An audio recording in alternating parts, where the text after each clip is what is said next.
Jagatilaksham Ekam Nityam Vimalamachalam Sarvadi Sakshibhutam Bhavatitam Trigunaraitam Sathgurum Tam Namami.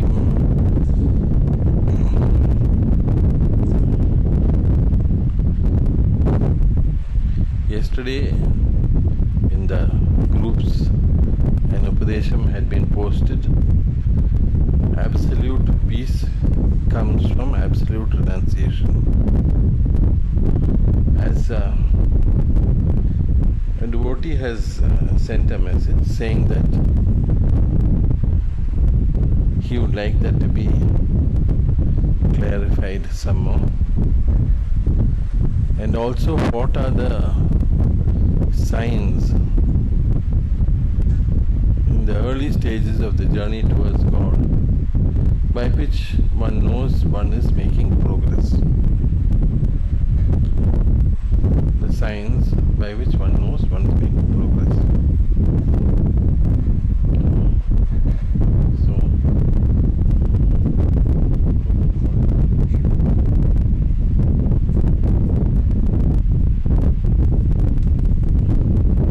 So the actual message, which is the Upadesham, which is absolute peace comes from absolute renunciation. What is absolute renunciation? It seems to me it is similar to but different from Sthita Prajna, as in Bhagavad Gita chapter 2 verses 52 onwards. What are the symptoms in the early stages by which one can assess the status of the journey towards that state? Pranams to Sri Sathguru.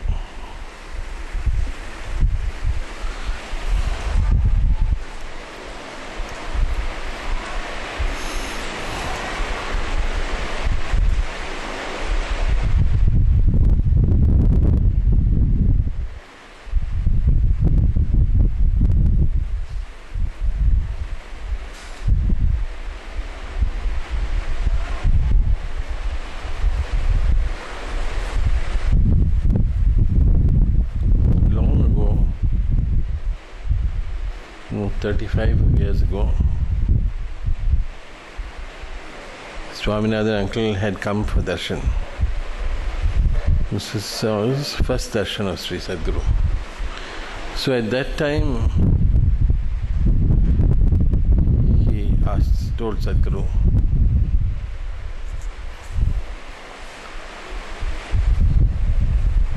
I am by all means a happy person. I have got a good wife, good children, a happy home. Parents have been pleased with me. My job also is good. But yet I don't have absolute peace.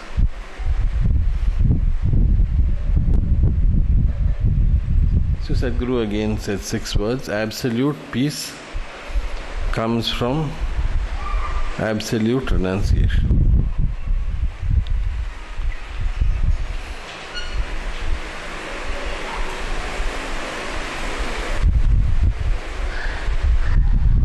So now Sri Kumar, sorry, he said not to say his name.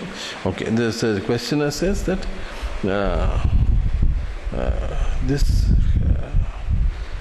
how is it similar to the Sthita Prajna?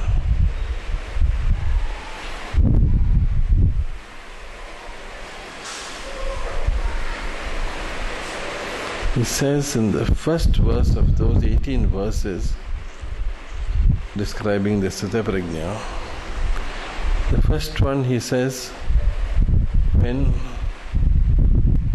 all the desires that cling to a person, when all those desires fall away from him and he is satisfied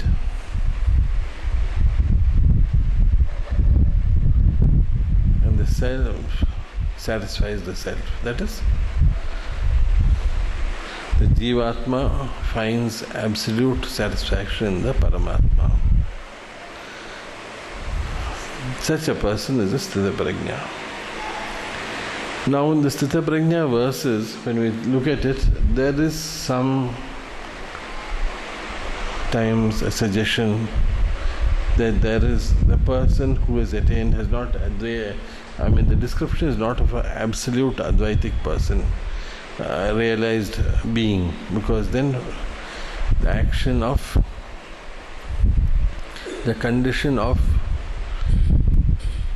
the person who is contemplating, the act of contemplation, and the being which is contemplated, all these exist. So then you are still in Ajnana.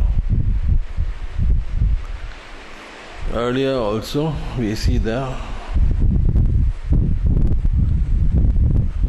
lines in the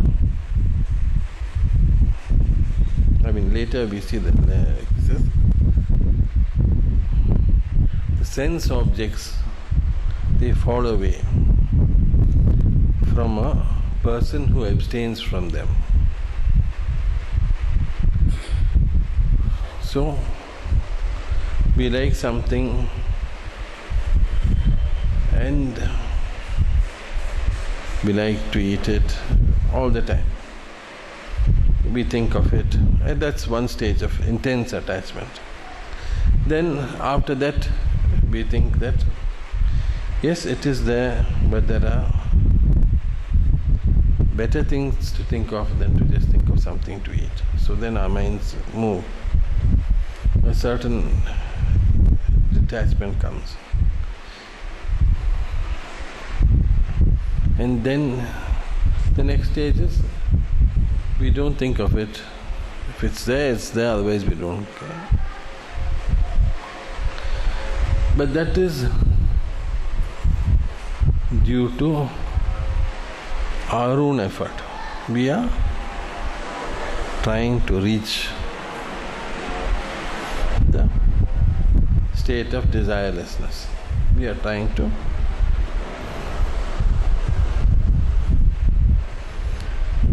do not feed the desire anymore. Niraharasya, he says.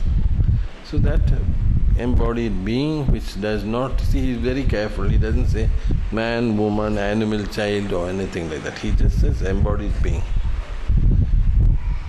When that embodied being, he stops feeding that desire with the thought of the object of desire, with the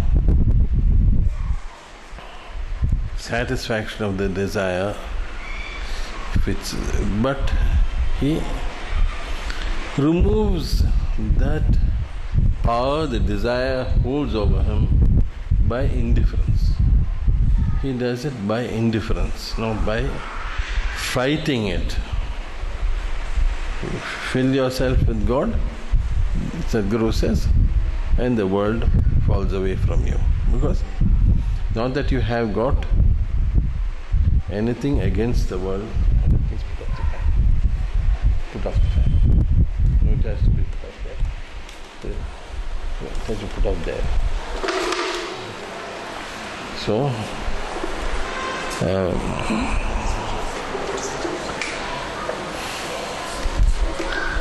by indifference, it just slowly falls away. So,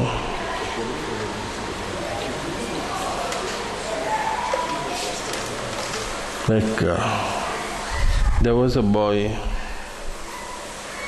and he came from a family of businessmen, and he wanted to achieve. So he said, I'm 21 years old, he told Mr. Mohan. I'm just starting, my parents have given money, I started a small business. And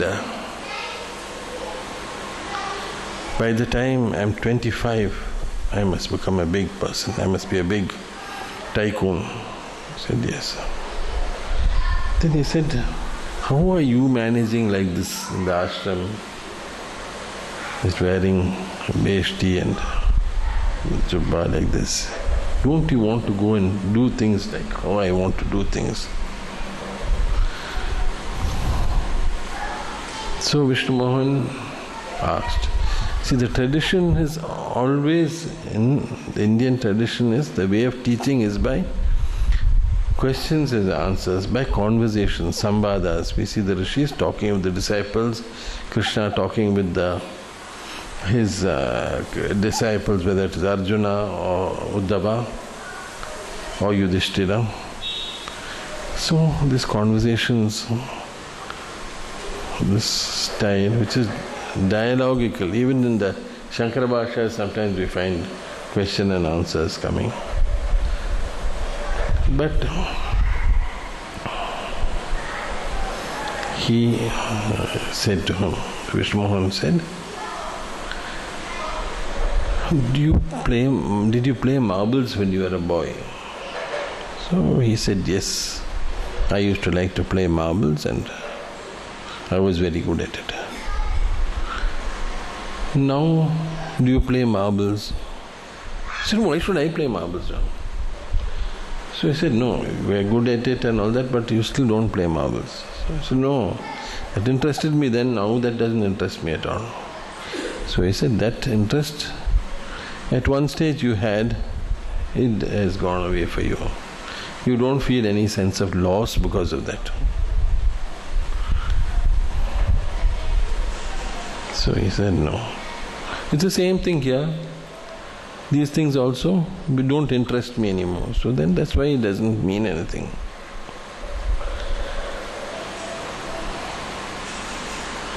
So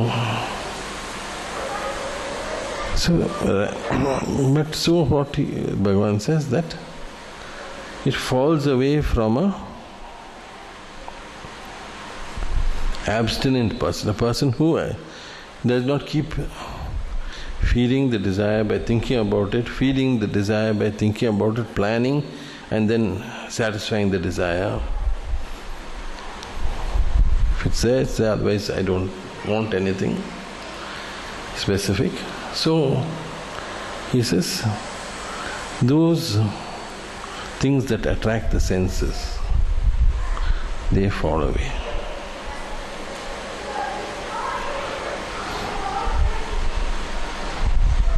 But that taste for it remains. The eye likes to look at things, the ear wants to hear pleasant things, so on. Each sense has objects, has ways of by which it will be satisfied, by which it is made happy. Now what happens is that we see that often we see that a rishi is very great, he has great abilities, then suddenly he does something very odd. That's because inside him the senses are quietened, but the senses still look outward towards the objects. How is that problem to be handled? It's handled, so Bhagavan says, Param drishtva nivartante. When you see the highest, then these things fall away. When one has seen the highest, then everything becomes easier for us.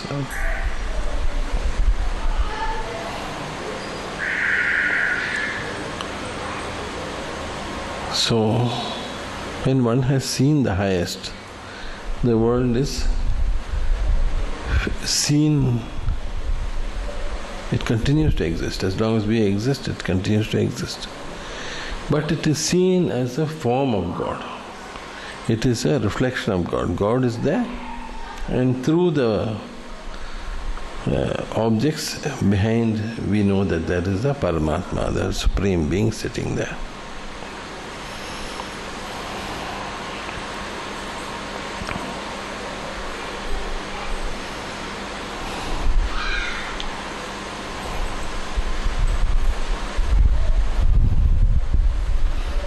Like Shastrigal said, these are things which we have to experience to know how it is. We have to see it, we have to feel it, and we have to know that these things happen. Otherwise, always the priorities of the world take control over us. So the state of the absolute peace coming from absolute renunciation is similar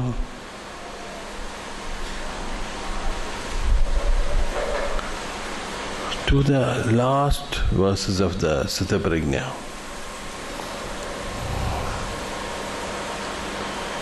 It is of a samadhista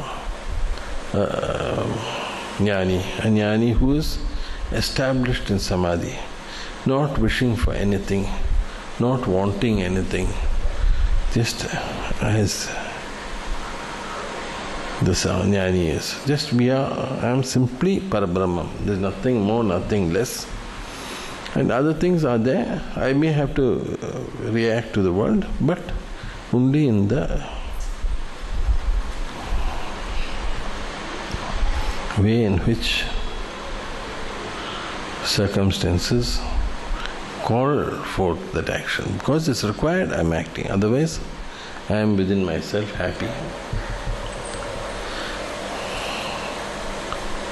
So he says that, like how all the waters come into the sea, it neither fills up,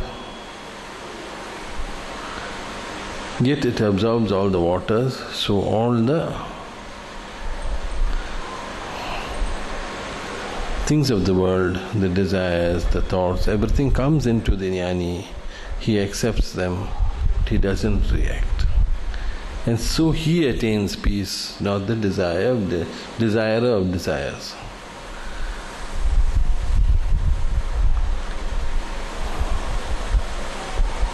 Now the thing is that we have to, if we want to have that renunciation. Now it is not possible for us to have absolute renunciation. Absolute renunciation is not something which most of us will ever have in this Janma. But to that extent to which there is that sense of renunciation, to that extent they will be given peace. Simply for the reason that there is less things to disturb us. That's all. When the amount of desires come down, when that comes down, then when the desires come down, then the worries also come down, because raga and dvesha follow each other. Raga comes, dvesha comes. So when they are following each other, we have a desire, we have a worry that we won't get the desire fulfilled. All the things which stand in the way we don't like. Similarly, we think we want to have so many things, and we think those things may not be given us, so we feel unhappy.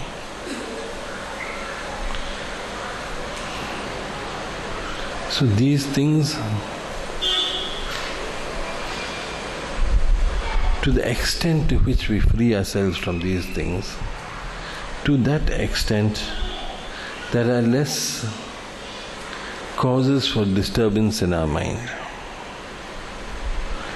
To contemplate the nature of Brahman,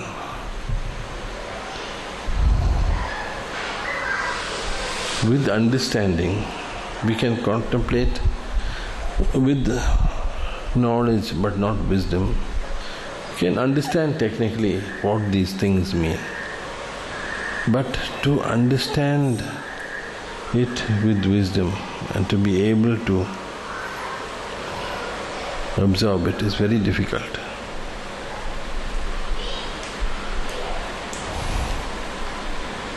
Narada approached Sanat Kumara.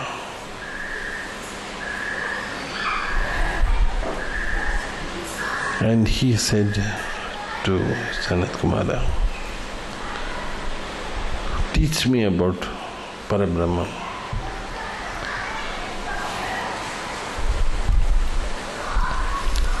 Then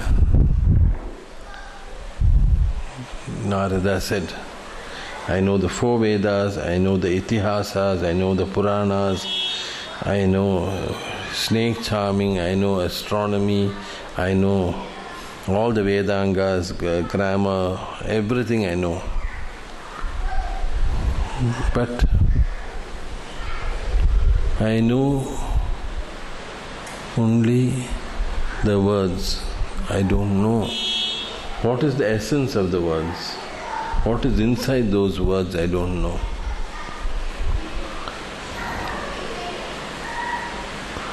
I am a person who knows the words. Soham Bhagavan Mantravid Evasmi. I am only Bhagavan, I am only a person who knows the words. But I am not the Atmavit. I am not a person who knows the self. And then he says, I have heard from saints like you, Bhagavan. In the Upanishads, generally the teacher is called Bhagavan. And he says, I have heard from saints like you that the knower of the self, a person who knows Parabrahma, crosses over all sorrow. I am one who sorrows. Take me over sorrow. This ocean of sorrow, take me over it. They said Sanat Kumara took him over sorrow. So then this teaching was in stages. First he says that Nama, the name, is really Parabrahma. Everything lives through names. Without names, how will we communicate? Without words, how will we communicate?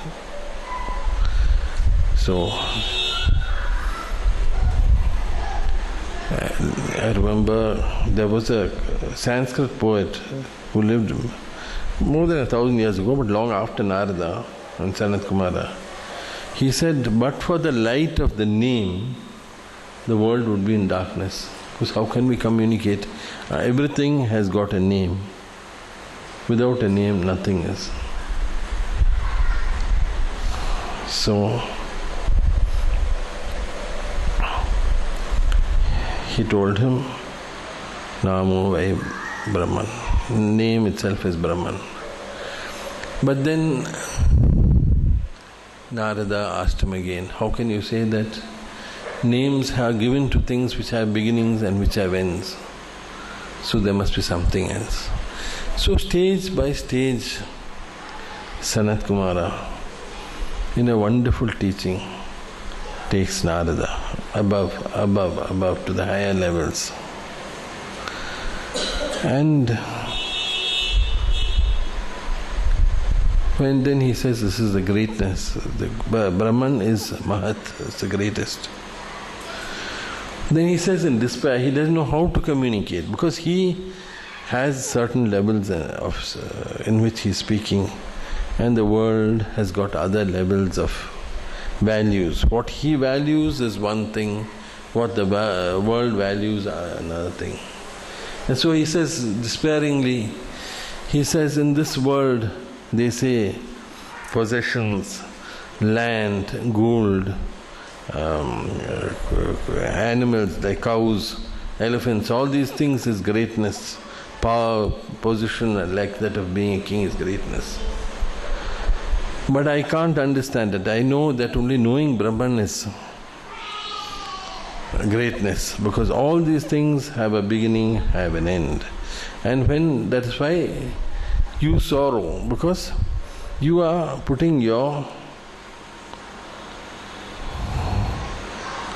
joy and happiness in something which has had a beginning and therefore will have an end. So you are looking for happiness in something which is temporary. So if that changes, if you don't have that, then that becomes difficult. I remember there was one person, he was very worldly.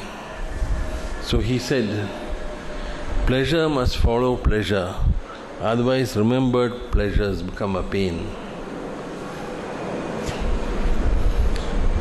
So, pleasure must follow pleasure, otherwise remembered. Then we don't have it, so we feel sad. So, but then how long are we going to keep on? It's like an addiction, feeding yourself. We have to become stronger. So then he says, Nalpe sukhamasti, in trivial things, small things, alpa, things which are alpam. Like for him, Sanat Kumara, from birth a great jnani, son of Brahma himself, for him, all the things that he has always been in contemplation of Brahman, he has seen the world, he has been part of so many great things that happen in the world.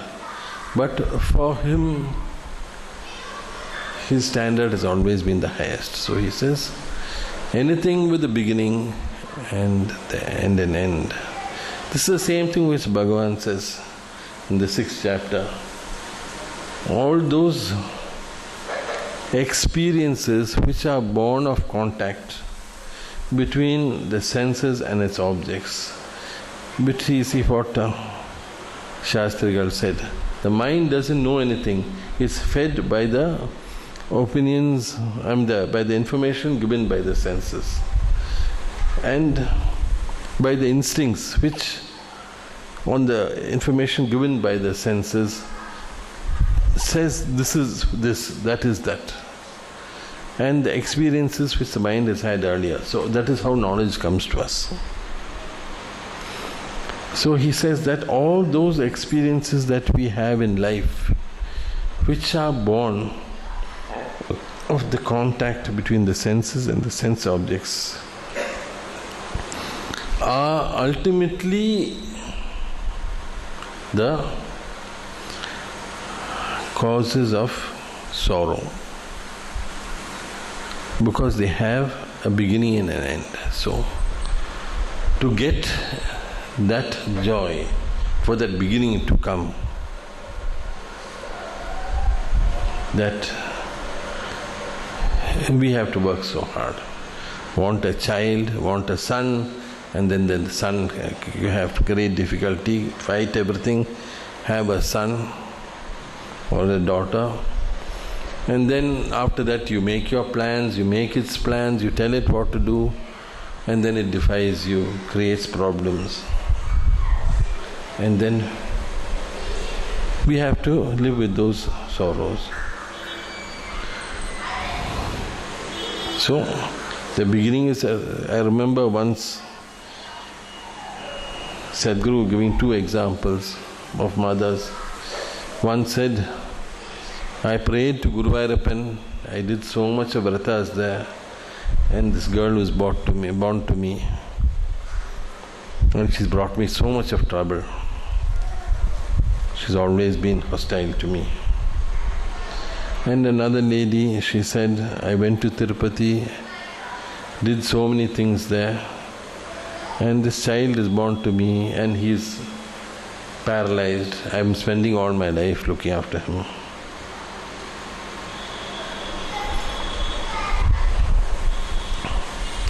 So the beginning and the end were sorrowful, very difficult.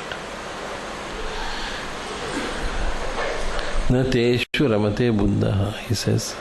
A person who is wise doesn't find delight in these things. He doesn't say step away from it. If you are a householder, you have got things to do, you have got duties, you have got joys and sorrows as part of your life. But to assume that in that world which has got joys and sorrows, you will have only joys, then that is a mistake. So we don't find delight in the world which is an object for us, which is going to be giving us good things.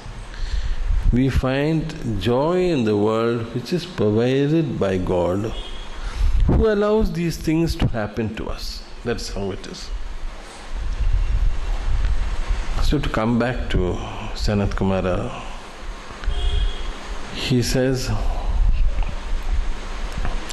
Na alpe sukmasti. In small things there is no happiness. Bhumeva sukham. In Bhuma, that is that which has not got limitations, that which is eternal, that which is infinite. Satyam, Jnanam, Anantam Brahma, Ananta, eternal. So, that in that only there is happy, which is not got a beginning or an end. Which is that? That is only God. He is the only thing which has got only a which has got no end, and which is, it comes before us, it's there after we go also, and then it accompanies us until we come back again. So always His presence is there in our life. This is the teaching of Narada Sanat Kumara. Now, this is not entirely satisfactory because for two reasons. One is that Sadhguru's teachings are immense and have to be experienced. Second is that I have not got either absolute renunciation or absolute peace. So I am only saying what I have heard from Sadhguru, from the Shastras, all that I am telling you. So that effect which you have,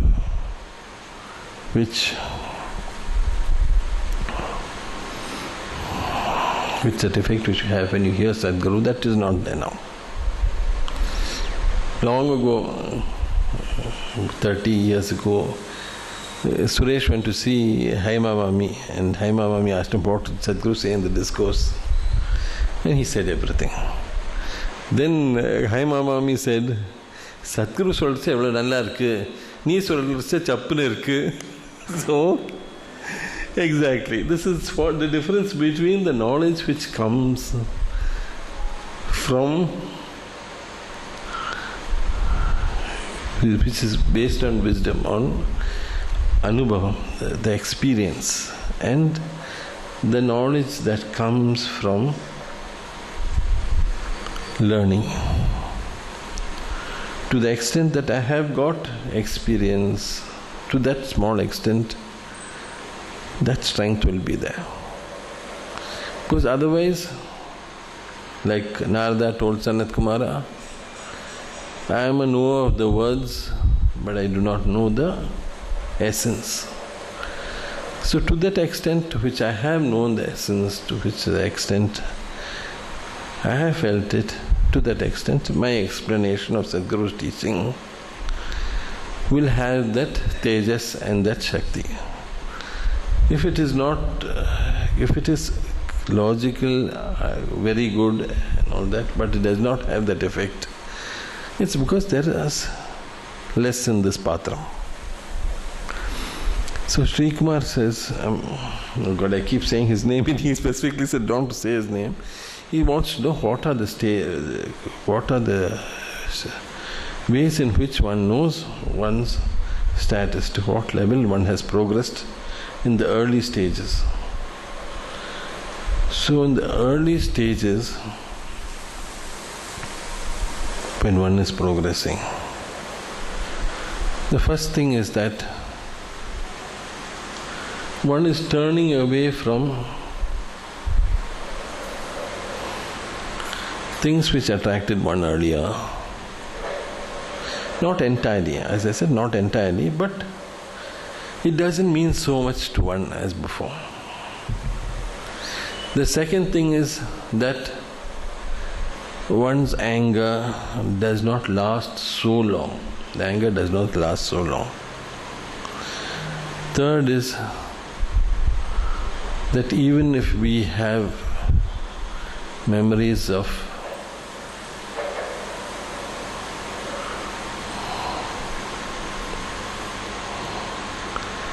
what people have done to us, and we still carry those memories, because human mind is there, so the memory is there. So unless we lose our minds, we are not going to forget things.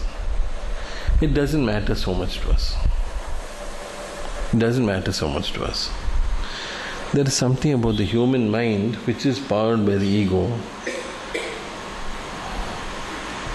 We don't remember the wrong things that we have done. We don't remember the wrong things that we have done. Many times they'll say, you have done this. Did I do it? I don't remember. When did I do such a thing? I don't remember, we say. It's not that we are at that moment lying, it's just that this has gone away. Because the human being is comfortable with the nice things he has done, the good things he has done. The other things, unconsciously it's pushed away.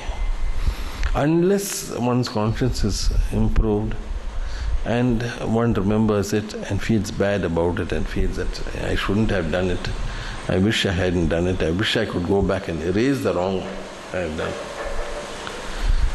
Normally we feel that we can go back and take, make the most of opportunities lost. But here we want to go back there and say that we want to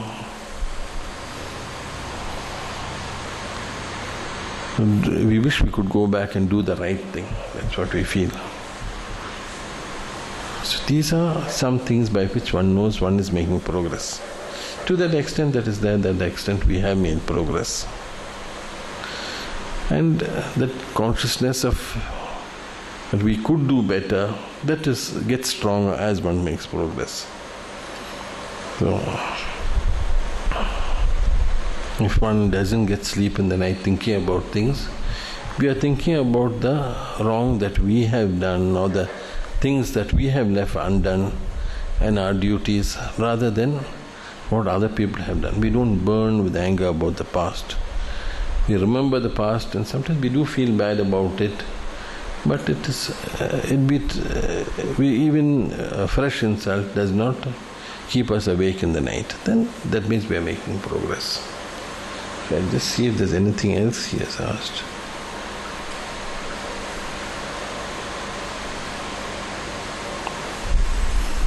So this explanation is of the Upadesham. I feel it's not very satisfactory. I'm not very happy with it, but should with Sadhguru's grace more light come to my mind about this, then I will again take this whole thing again and explain it. I hope that it is satisfactory to you all and pleasing to Sri Sadhguru, and that with Sadhguru's grace I will do better. Sri Sadhguru Arpanamastu, Sri Krishna Arpanamastu. All right.